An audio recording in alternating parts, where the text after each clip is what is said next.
નમસ્કાર વિદ્યાર્થી મિત્રો, ચાલો આજે આપણે આ વિડીયોની અંદર ગુજરાતી વ્યાકરણનો ટોપિક છે સમાસ અને તેના પ્રકારો પાર્ટ 1 આગળના વિડીયોની અંદર જોઈને આજે પાર્ટ 2 છે જોશું. તો ચાલો વિડીયોને સ્ટાર્ટ કરીએ. આગળના વિડીયોની અંદર સમાસ વિશે આપણે માહિતી મેળવીએ અને આજે આ વિડીયોની અંદર છે ચાલો સમાસના પ્રકાર છે ત્યાંથી શરૂઆત કરીએ. તો પહેલો પ્રકાર છે સર્વપદ પ્રધાન સમાસ. તો એની અંદર સર્વપદ પ્રધાન સમાસ હોય તો એક જ સમાસ છે દ્વંદ્વ સમાસ. બીજો છે જે એકપદ પ્રધાન સમાસ. તો એની અંદર છે એના પ્રકારો તો તત્પુરુષ, મધ્યમ પદ લોપી અને કર્મધારય.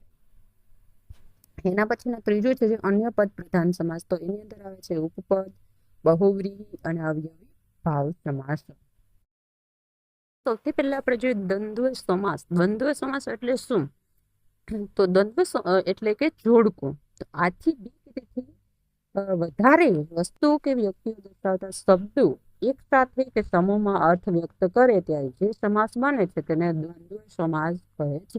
શોર્ટમાં આપણે યાદ રાખીએ તો થાય કે જોડકું હોય, જો એ વસ્તુઓ છે અથવા વ્યક્તિઓ છે એને દર્શાવતા શબ્દ હોય અને એક શબ્દ અથવા તે સમૂહમાં અર્થ વ્યક્ત કરતો હોય તો ત્યારે તેને દ્વંદ્વ સમાસ કહે છે.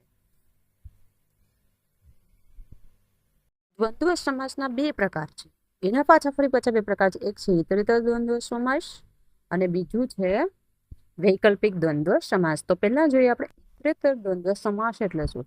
તો કે દ્વંદ્વ સમાસનો વિગ્રહ પૂર્વપદ અને ઉત્તરપદ વચ્ચે અને અથવા તથા મૂકીને થાય તો તેને ઇતરેતર દ્વંદ્વ સમાસ કહે છે. જે શબ્દ છે એનો આપણે વિગ્રહ કરીએ ત્યારે અને તથાથી જે શબ્દ છે પદ એ જોડાય ત્યારે તે ઇતરેતર દ્વંદ્વ સમાસ બને છે. ખાસ યાદ રાખજો વિદ્યાર્થી મિત્રો કે એનો વિગ્રહ કરીએ ત્યારે પૂર્વપદ છે અને ઉત્તરપદ છે એની વચ્ચે છે અને તથા મૂકીને જે વિગ્રહ થાય શબ્દનો તો તેને ઇતરેતર દ્વંદ્વ સમાસ કહેવાય છે.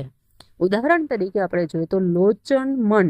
તો લોચન અને મન અને શબ્દથી જોડાણો છે એટલે ઇતરેતર દ્વંદ્વ સમાસ કહેવાય છે. મોટે ભાગે તો દ્વંદ્વ સમાસ કયા પ્રકારના સમાસ છે એ જ પૂછાય છે. ક્યારેક પણ પૂછી નાખે છે પેપરને અઘરું બનાવવું હોય તો ઇતરેતર દ્વંદ્વ સમાસ કયો કહેવાય તો એ છે અને તથા મૂકીને જે જોડાય પદ તો એને ઇતરેતર દ્વંદ્વ સમાસ કહેવાય છે. તો લોચન અને મન. બીજું છે હરખ શોક. તો હરખ અને શોક આનેથી જોડાયેલો છે આપણે વિગ્રહ કરીએ ત્યારે એટલે ઇતરેતર દ્વંદ્વ સમાસ. પછીનો પ્રકાર છે વૈકલ્પિક દ્વંદ્વ સમાસ. તો વૈકલ્પિક દ્વંદ્વ સમાસ એટલે શું? તો કે દ્વંદ્વ સમાસનો વિગ્રહ પૂર્વપદ અને ઉત્તરપદ વચ્ચે અને અથવા મૂકીને થાય ત્યારે તેને વૈકલ્પિક દ્વંદ્વ સમાસ કહે છે. જ્યારે આપણે જે શબ્દનો વિગ્રહ કરીએ છીએ તો પૂર્વપદ અને ઉત્તરપદની વચ્ચે આપણે કી અથવા મૂકીને જે જોડીએ છીએ શબ્દને તો એ ત્યારે છે એ વૈકલ્પિક દ્વંદ્વ સમાસ બને છે. અને અથવા છે મુકાય ત્યારે ઇતરેતર દ્વંદ્વ બને છે. જ્યારે કી અને અથવા મૂકીને આપણે જો છૂટા પાડીએ વિગ્રહ કરીએ ત્યારે તે વૈકલ્પિક દ્વંદ્વ બને છે. તો ઉદાહરણ તરીકે જોઈએ સવાન સવાર. તો એનો વિગ્રહ કરીએ તો સાંજ કે સવાર. હાર જીત. તો હાર કે જીત એટલે કે થી જે આપણે વિગ્રહ કરીએ ત્યારે કે થી જે શબ્દો છે જોડાય છે વૈકલ્પિક દ્વંદ્વ સમાસ બને છે. એના પછીનો પ્રકાર છે મધ્યમ પદ લોપી સમાસ. તો જેમાં એક પદ મુખ્ય અને બીજું પદ એની સાથે વિભક્તિના સંબંધથી જોડાયું તથા બંને પદ વચ્ચે એક અથવા વધુ જેનો પદો છે એનો લોપ થયેલો હોય તેને મધ્યમ પદ લોપી સમાસ.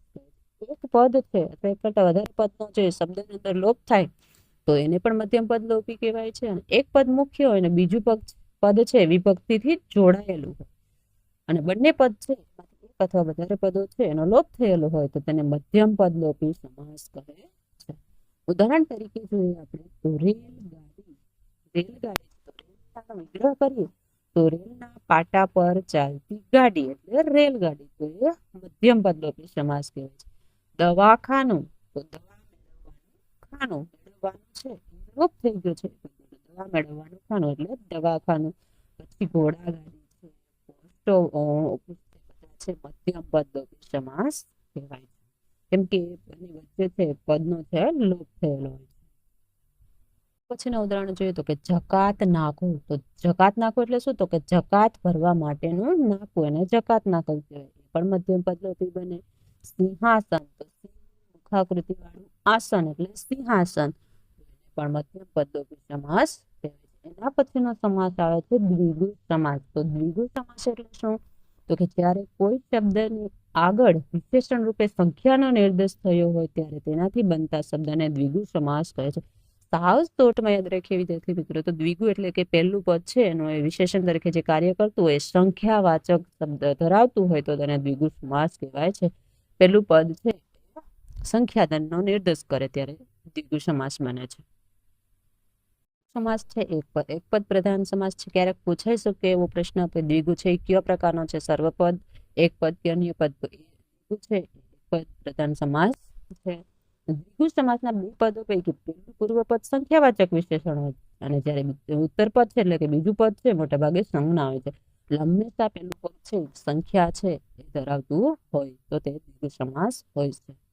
આ સમાસનો વિગ્રહ કરતી વખતે અંતે સમૂહ મૂકવામાં આવે છે. અંતે સમૂહ મૂકવામાં આવે છે અને પહેલા છે સંખ્યાનો નિર્દેશ કરે છે. દ્વિગુ સમાસના આપણે કેટલાક ઉદાહરણો જોઈએ તો કે નવરાત્રી. તો પહેલો શબ્દ આપણે એનો વિગ્રહ કરીએ તો નવ છે સંખ્યાવાચક છે એટલે નવરાત્રીનો, અને અંતે છે સમૂહ છે નવરાત્રીનો સમૂહ, તેને નવરાત્રી કહેવાય છે. બીજું છે પંજાબ. તો પેલું એટલે 5, અંબ એટલે કે પાણીનો સમૂહ, 5 પાણીનો સમૂહ તો પંજાબ. ત્રિનેત્ર તો 3 નેત્રનો સમૂહ.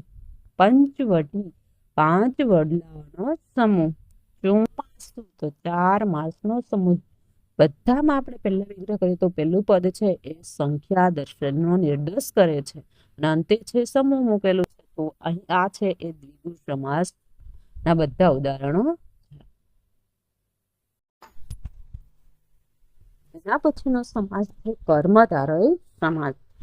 તો કર્મધારય સમાસ એટલે શું? તો કે પૂર્વ પદ જ્યારે ઉત્તર પદના વિશેષણ તરીકે કાર્ય કરતું હોય ત્યારે તેને કર્મધારય સમાસ કહે છે. કર્મ એટલે ક્રિયા અને ધારય એટલે ધારણ કરનાર. તો ટૂંકમાં આપણે જોઈએ તો વિદ્યાર્થી મિત્રો પહેલું પદ છે એ હંમેશા વિશેષણ તરીકે કાર્ય કરતું હોય. જો પહેલું પદ વિશેષણ હોય તો બીજું પદ વિશેષ્ય હોય છે. અમુક શબ્દની અંદર છે એ પહેલું પદ છે એ વિશેષ્ય હોય તો બીજું પદ છે એ વિશેષણ તરીકે કાર્ય કરતું હોય છે. ટૂંકમાં એક પદ છે એનું વિશેષણથી જોડાયેલું હોય છે તો એને છે કર્મધારય સમાસ કહેવાય છે.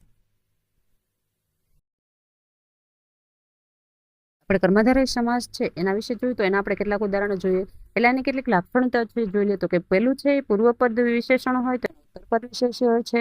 પૂર્વપદ વિશેષ્ય હોય તેનું ઉત્તરપદ વિશેષણ હોય છે. ઉપમાન અને ઉપમેયનો સંબંધ હોય છે બંને શબ્દો વચ્ચે. ઉપમાન અને સાધારણ ધર્મનો સંબંધ છે અને ક્યારેક એક પદ જાતિવાચક પણ સંજ્ઞા હોઈ શકે અને બીજું પદ વ્યક્તિવાચક પણ સંજ્ઞા હોય છે. પણ આપણે ખાલી છે શબ્દ જ યાદ રાખવાનો છે કે આ શબ્દ છે એ સમાસ કયા સમાસનો પ્રકાર છે. તો એના કેટલાક ઉદાહરણો જોઈએ તો કે માયા ઝાડ તો માયારૂપી ઝાડ. તો કર્મધારય સમાસ બને છે. પરમ મિત્ર તો પરમ મિત્ર. સમભાવ સમ એવું ભાવ. જ્ઞાન બળ જ્ઞાનરૂપી બળ. પીતાંબર એટલે પીળું વસ્ત્ર, આમ પીળું છે વિશેષણ બને છે, વસ્ત્ર છે વિશેષ્ય બને છે. સ્વસ્તિ મુખ તો ચંદ્ર જેવું મુખ. તો આ છે બધા કર્મધારય સમાસના ઉદાહરણો છે. જો તમને વિદ્યાર્થી મિત્રો વિગ્રહ કરતા આવડી જાય શબ્દનો તો ફટાફટ તમે સકીયોસ પ્રકાર છે સમાસનો એ તમે સરળતાથી ઓળખી શકો છો. અહીં છે આપણે કેટલાક કર્મધારય છે, મધ્યમ પદલોપી, દ્વિગુ અને દ્વંદ્વ એ સમાસ વિશે આપણે આજે શીખ્યા છીએ. જો તમને આ વિડીયો પસંદ આવે તો લાઈક કરો, શેર કરો, સબસ્ક્રાઇબ કરો. Thank you.